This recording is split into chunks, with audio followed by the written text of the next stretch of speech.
gzip without tar? Why are they used together?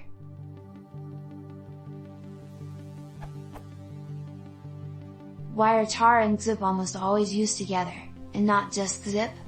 Is there any advantage to that method?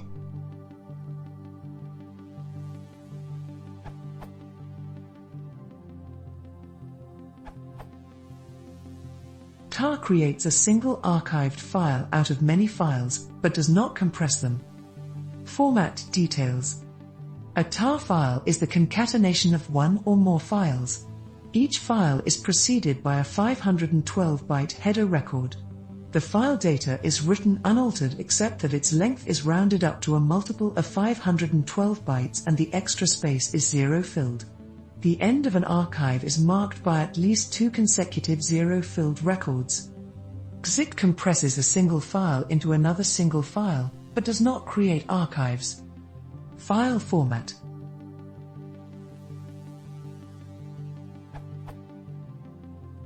Although its file format also allows for multiple such streams to be concatenated, zipped files are simply decompressed concatenated as if they were originally one file. Gzip is normally used to compress just single files. 4. Compressed archives are typically created by assembling collections of files into a single tar archive, and then compressing that archive with gzip.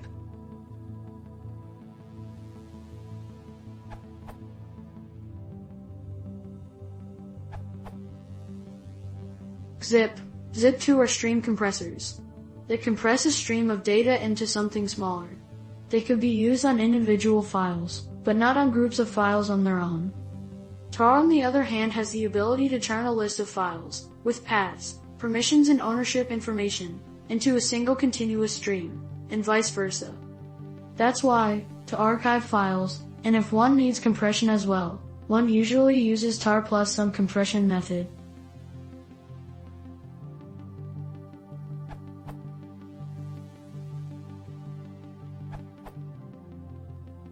Tar is in charge of doing one and only one thing well, unarchiving into out of a single archive file. Of what? Of one and only one thing, a set of files. Gzip is in charge of doing one and only one thing well, uncompressing. Of what? Of one thing and one thing only, a single file of any type. And that includes a file created with tar. It goes back to the Unix philosophy of pipelining, the underlying pipe and filters architecture, the treatment of everything as a file and the sound architectural goal of one thing does one thing only and does it well, which results in a very elegant and simple plug-and-play of sorts. In its simplicity, it is almost algebraic in nature, a hefty goal in systems design. And that is no easy feat.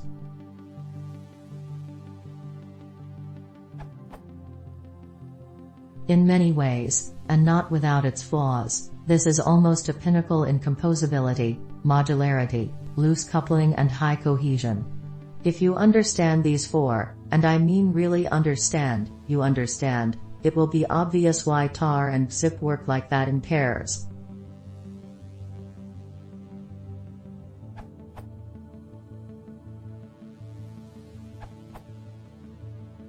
First of all, tar wasn't created to create file archives. It's tape archiver. Its job is to write out or load in an archive to slash from tape.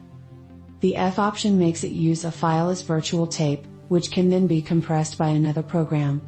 In fact, such compression happens on real-world tape drives as well. Of course, the philosophy of using one program to do it well also counts in this case, but one might miss why tar archives are structured as a stream instead of directory of contents plus contents.